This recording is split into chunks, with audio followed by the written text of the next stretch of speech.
between the two? Good morning. So I think we will be very fast because we are running late. We have only half an hour. So what we will do is explain what both Sherry and Bunker do, and then we will go straight away to question in the room. So very quickly, you don't introduce Sherry Blair, I think, because everybody knows her, but she has not only set a trend by having a baby in Downing Street and was copied after both in London and in Paris. But she is one of the most brilliant lawyers in the UK. She's a Queen Counsellor, and she does remarkable job since 30 years now. But she's here because she has created a foundation, which is the Sherry Blair Foundation for Women, and she helps women in Asia, in Africa, and in other countries. So we will speak of that. Speaking of Sajid Bunker Roy, Bunker is this wonderful Indian who created the Barefoot College 40 years ago, before Mohammed Yunus, in India, in a very small village called Tilania. And what he does for women, not only in India, but in Africa and in many other countries, is remarkable. So we will hear him. And very quickly, I am Monique Villa. I run the Thomson Reuters Foundation. And the reason I'm here is that we created 2 years ago, and I launched a program called Trust Law that gives a lawyer for free to women and men, social entrepreneurs, and NGOs all around the world. This has grown in 2 years to almost 1,000 members now, with more than 250 law firms around the world. And so if you are an NGO or a social entrepreneur in the world, we can help you having access to legal support for free. So my first question will be to Sherry. Sherry, you have this extraordinary program with mobile phone, and I would like you to explain in 5 minutes what it is. I know it's short. Sorry for that. No, 5 minutes is plenty of time, though I am a lawyer and I speak by the minute. Paid by the minute too, yeah. But let me say this, that I believe that women of the world are our strength. And I am absolutely against this idea that we should be sad or sorry for poor women, because actually women are the bedrock of our society, and if you can empower them, if you can give them the tools of education that we've heard about, if you can allow them to develop where they want to go, then they will take not just their families with them, but their country as well. So how do I try and put that into practice? How do I invest in women? Well, I'm targeted on what we like to call the missing middle. So this is not the very bottom of the pyramid women, but we'll hear a little bit more about. And it's not those fortunate women who already have the education and the skills and the knowledge and the access to capital. It's the women in the middle who have basic education, who are good at business and have an idea, but they come up time and time again against barriers of lack of confidence in themselves and lack of society's confidence in them. Barriers about their capacity and capabilities, because no one's ever really helped them understand how you run a business. And finally, and perhaps most crucially, barriers of access to capital. And we try and use technology to overcome some of those barriers, hence the mobile phone. We all know that there are 7 billion people approximately in the world. There are 5 billion mobile phones. Now, that's not equally spread about the world, for sure, and it's particularly not equally spread among women. And yet, if you're asking about people's access to the world, people's lifeline to new ideas, the mobile phone provides that in the cheapest and most ubiquitous way. So how can we use the mobile phone to help women grow and expand their micro businesses, their small and medium-sized businesses, is the issue that I took up. And we have developed a number of programs using the mobile phone, which gives them practical advice and skill sharing and access to finance and actually access to banking facilities, which otherwise they couldn't have. Yeah, this is very interesting. And so you have done programs in how many countries? We're actually working in 28 countries now, because the other thing about the mobile phone is that you can reach a scale that you can't reach with other things. So just a few weeks ago, at the end of August, I launched our Businesswoman app, which is a mobile phone value-added service with the largest mobile provider in Nigeria, and Nokia Life, and it's called Businesswomen. And what it does is it provides a series of information messages, MSS messages, which come 4 or 5 times a week to business women who subscribe. For the first 6 months it's free, and it tells them, we did research about the sort of things that women in Nigeria need to know if they want to grow and expand their businesses. It could be, do you know that if you get more than 5 employees you have to have insurance from them? It could be, how do you go about taking your informal business into the formal economy? It can be hints about how to run your own life. It has little quizzes that we hope to reach. We started in the first day, we got 2,000 subscribers. We hope by the time of the 6 months to have reached something like 70,000 women. Now, what other sort of advice program can you reach 70,000 women with? With the mobile phone, you can do. Absolutely.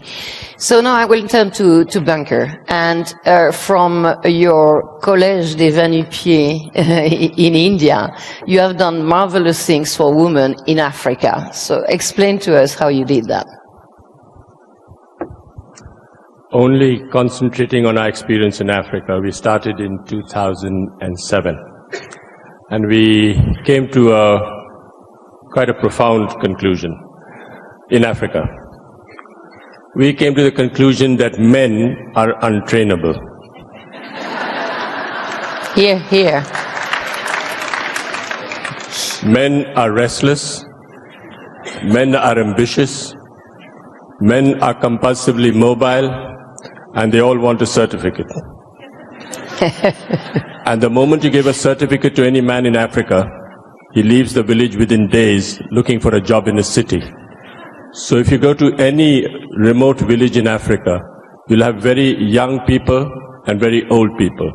So we came up with a remarkable, commonsensical solution.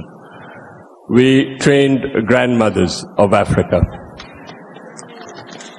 What do we train grandmothers in Africa to do?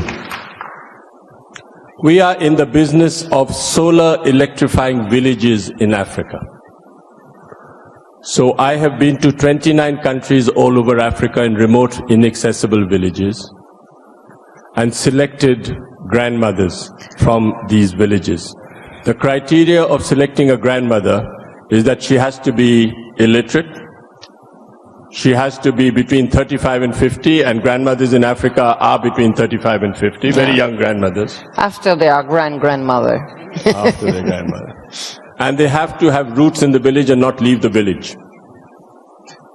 So, I have a remarkable arrangement with the government of India that should I choose a grandmother from any part of Africa, the government of India pays the airfare and 6 months training costs to come to the Barefoot College in India. Now imagine 40 women from 10 countries in Africa who can't read and write, first time ever leaving their country by a plane, coming into a country, strange land, strange food, strange language, can't speak the language, illiterate on top of that, and becoming a solar engineer. Today, we have over 400 grandmothers in the whole continent of Africa who are solar engineers, and they have solar electrified. They have solar electrified over 25,000 houses. How long is the training? Sorry? How long does the training take? The training takes 6 months. They have to be away for 6 months. Yeah. And the training is only through sign language. We don't use the written word. We don't use the spoken word. only through sign language these remarkable grandmothers become solar engineers. And at the end of 6 months, they know more about solar engineers than any graduate after 5 years of university.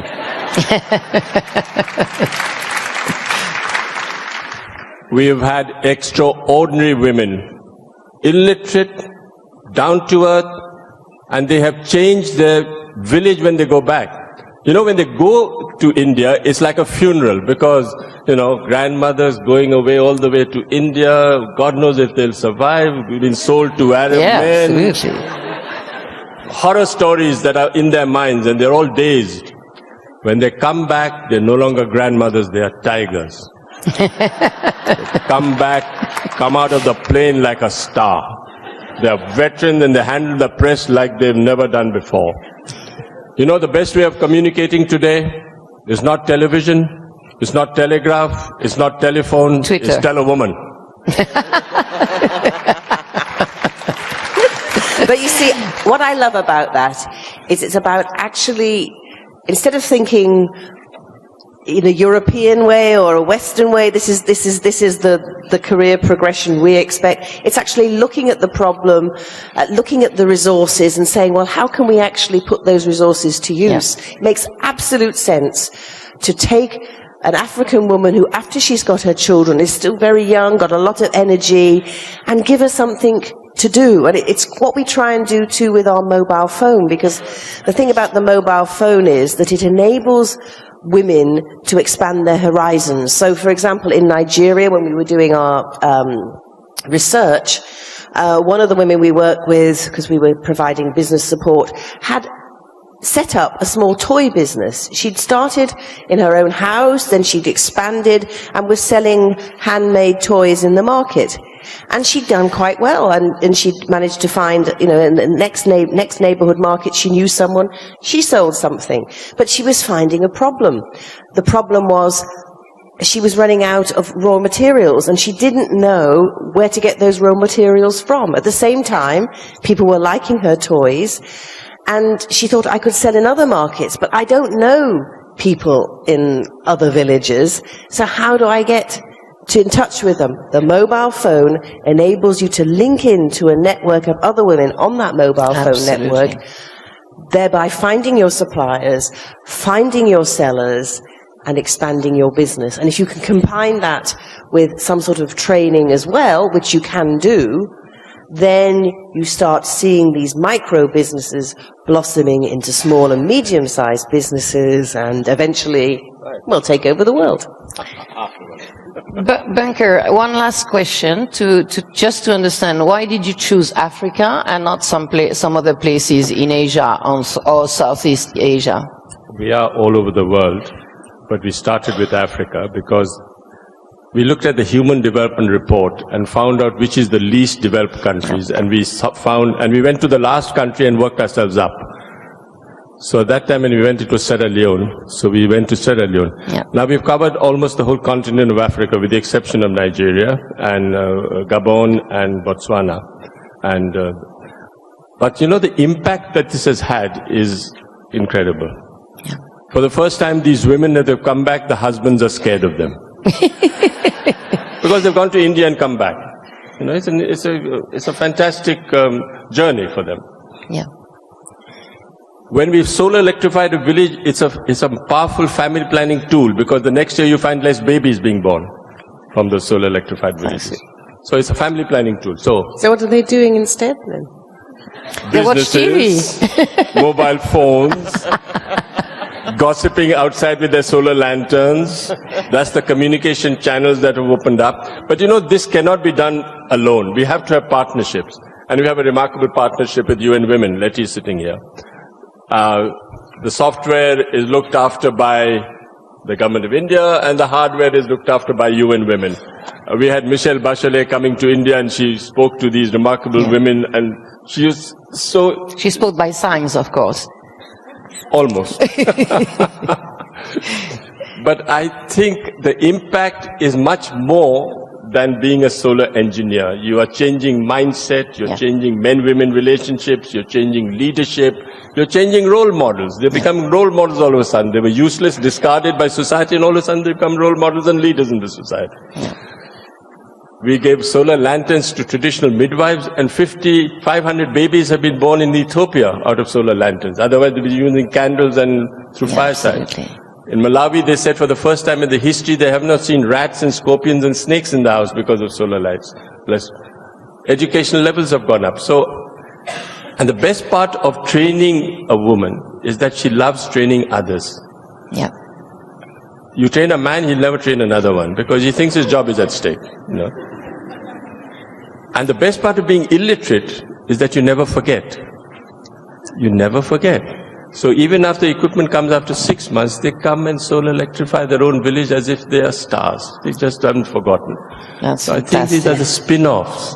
And it's not only solar engineer that we're looking at, it's the spin-offs that come out of solar Exactly, and they can train the others. And that's the role of grandmother. I mean, Anne Cotton with Camp Fed in Africa does the same. She trains the grandmother. Okay, so I think that now these are very interesting examples of what can be done relatively easily and at a cost which is affordable. So you probably have many questions in the room, and I would like you to ask your questions. So please put your hands up if you have here on the second rank, and please introduce yourself and ask your question. I think you need a microphone. I'm Albina Dubois-Rouvray from FXB International, and Sherry Blair, I wanted to ask you, how do women subscribe to your program on the mobile? How much does it cost? Well, what we've done, thanks to our work with ExxonMobil, is first of all, I believe in making a business case. So we did some research about the sort of businesses that women are in our 3 markets that we're taking this mobile phone project to: Nigeria, Indonesia, and Egypt. And what did we discover? Women are mainly in wholesale retail, they're in care business, they're in small-scale manufacturing.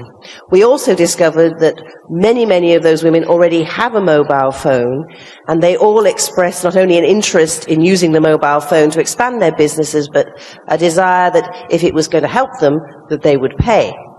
We then went to the mobile phone operator and suggested to them that if they provided this service for free for 6 months, then they would get what all mobile phone operators are looking for, which is sticky customers. Because particularly in Africa, and those of you from Africa will know this, many times people will have, they pay as you go, they have different pay as you go from different suppliers, and the suppliers are all competing to get loyal customers.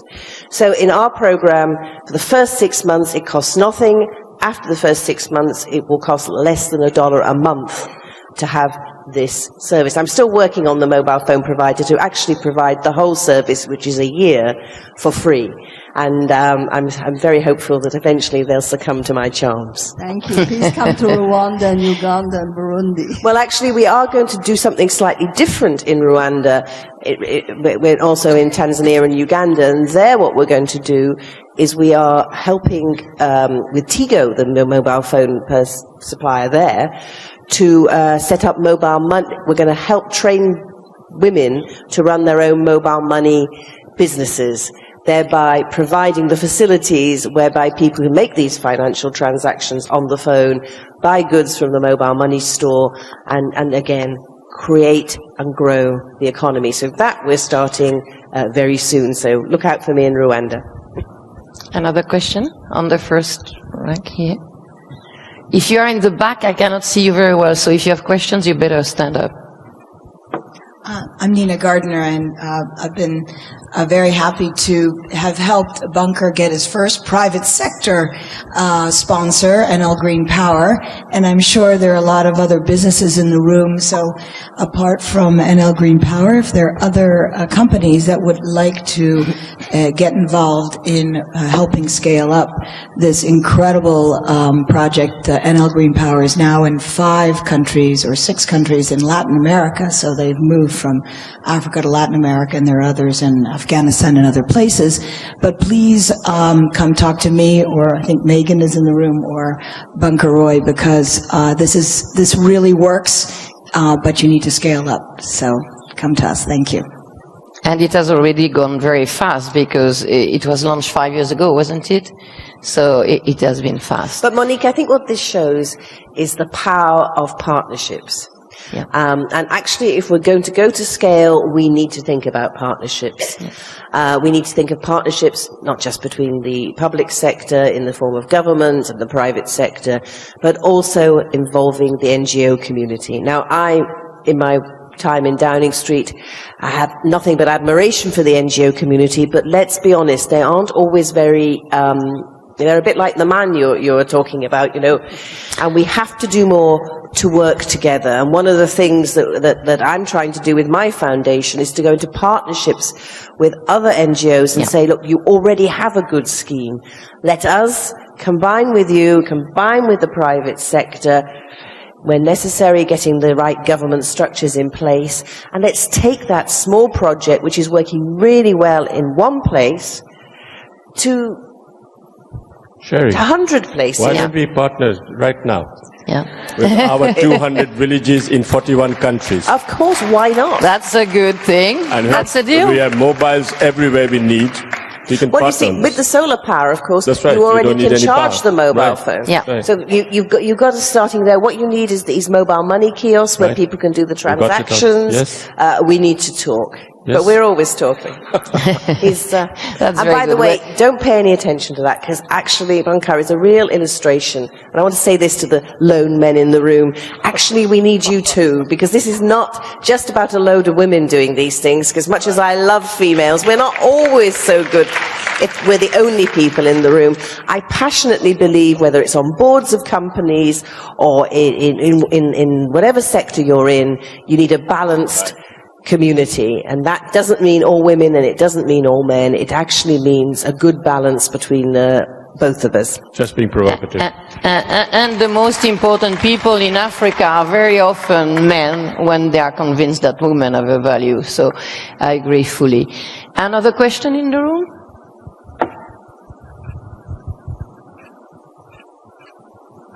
I'm surprised that there are so many women here who are so shy. They are very shy. No one's asking any questions. Have you Yes, really we done have it? here. We have here. We have- And one Here? over. Yeah, another one here. I would like to ask if the project may be... Can you tell us who you are? Yeah, I'm Anne-Laure Noat from France, and I would like to ask if what you are doing with solar can be done for water also, because there is a lot of trouble with water supply. Yeah. And also, are you working with the World Bank to try to have your education program spread with their help? You know, Mark Twain said, never let school interfere with your education. Learning how to read and write is one thing. Education is what you get from your community, from your environment, and from your family.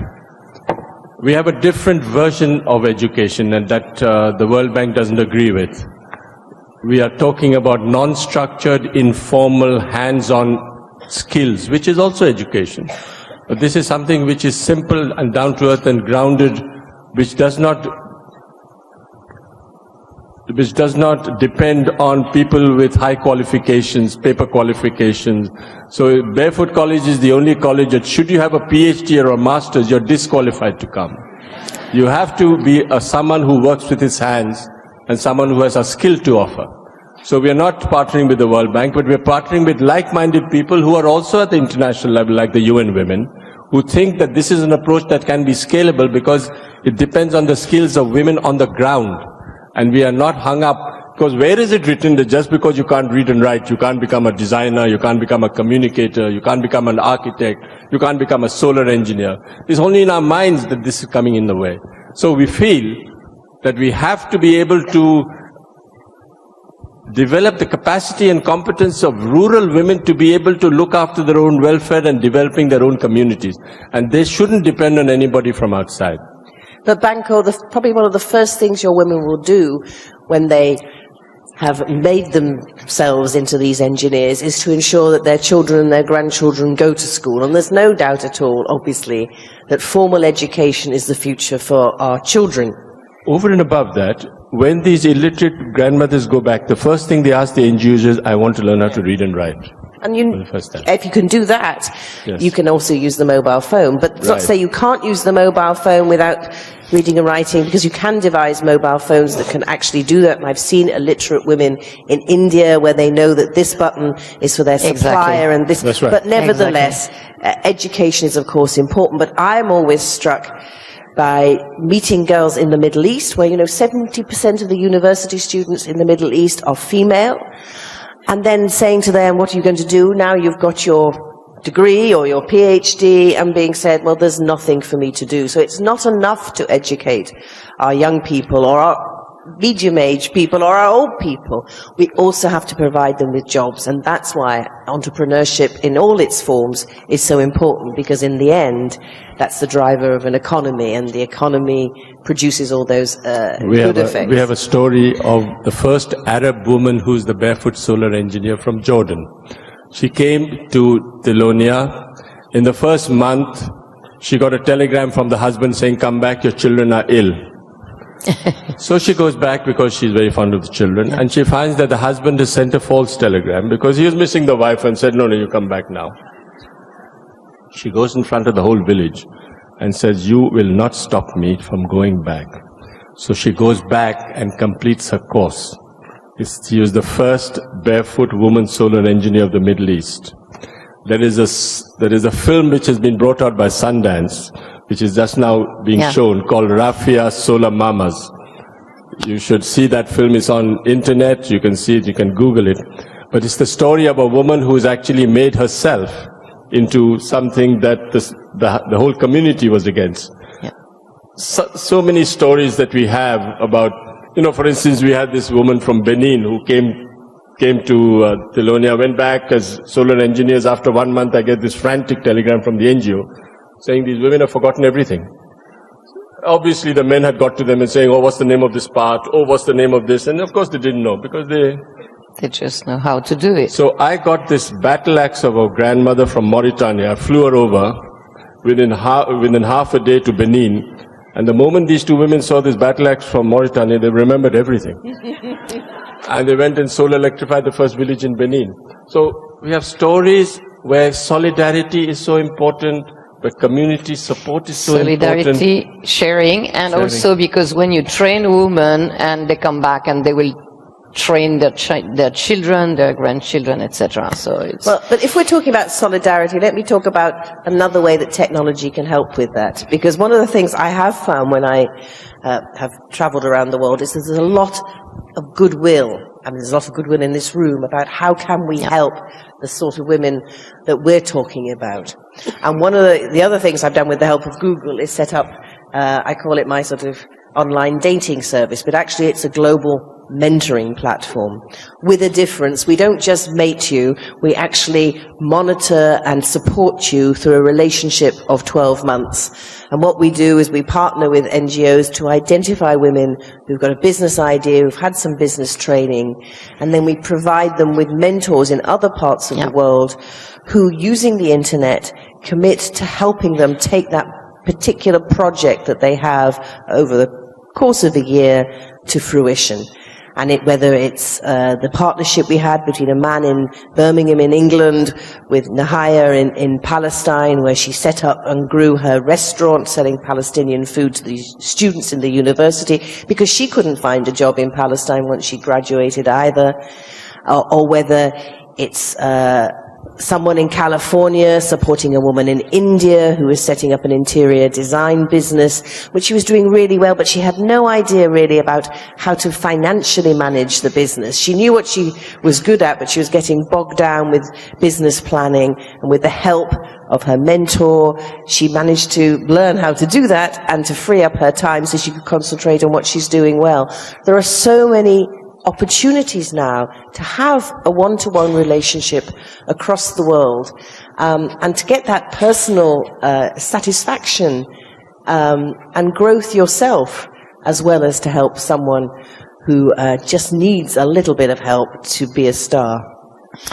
Sherry, thank you. And I think that the mentoring part is very, very important, and it's all education also, and it's helping people getting to the next step. We have just the last question now, because we have to cut off, unfortunately. So please stand up and ask your question. There's one at the back. I talked to you. Okay, so you are the last one. Go. You have the mic. Okay, thank you. My name is Marie-Roger Bilot. I'm a publisher, and I'm very much interested now in producing energy, but hydro. And I'm fascinated by these barefoot solar engineers. This is absolutely fantastic, because it reminds of that, all of us, that not being educated doesn't mean... Please go to your question, because we have no time. Okay. The question is, how do this project, connect with the larger picture of global infrastructure?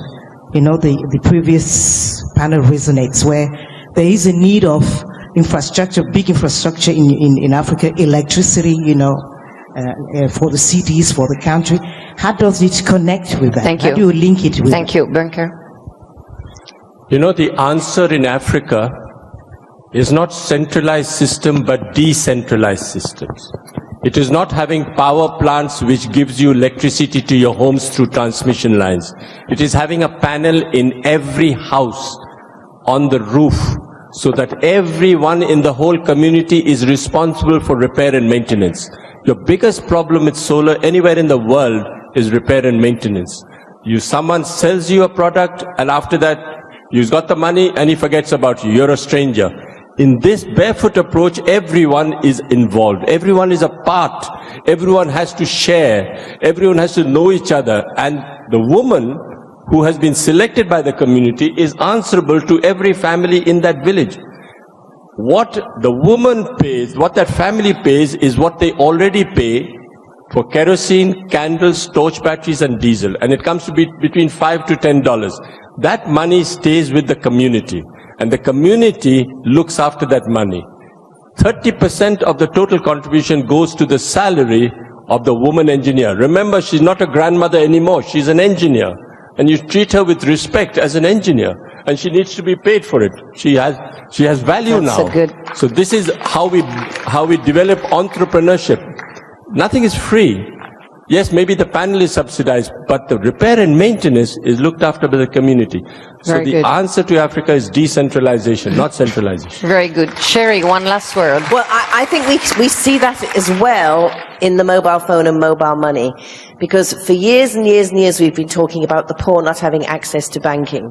And why not? Because the traditional model that we have devised is never going to reach these villages. But what is reaching these villages is the mobile phone. And because of that, and because of the transactions you can now make on the mobile phone, you don't need to worry about bringing the traditional bank to the village. And there are obvious concerns about regulation and everything else, but that can be sorted out. But what you do have is you have access to finance and access to capital, not just for the fortunate few, but for the many. Yeah, and in Kenya and in others, you can already pay with your mobile phone. Thank you very much. You were both incredibly inspiring, and congratulations.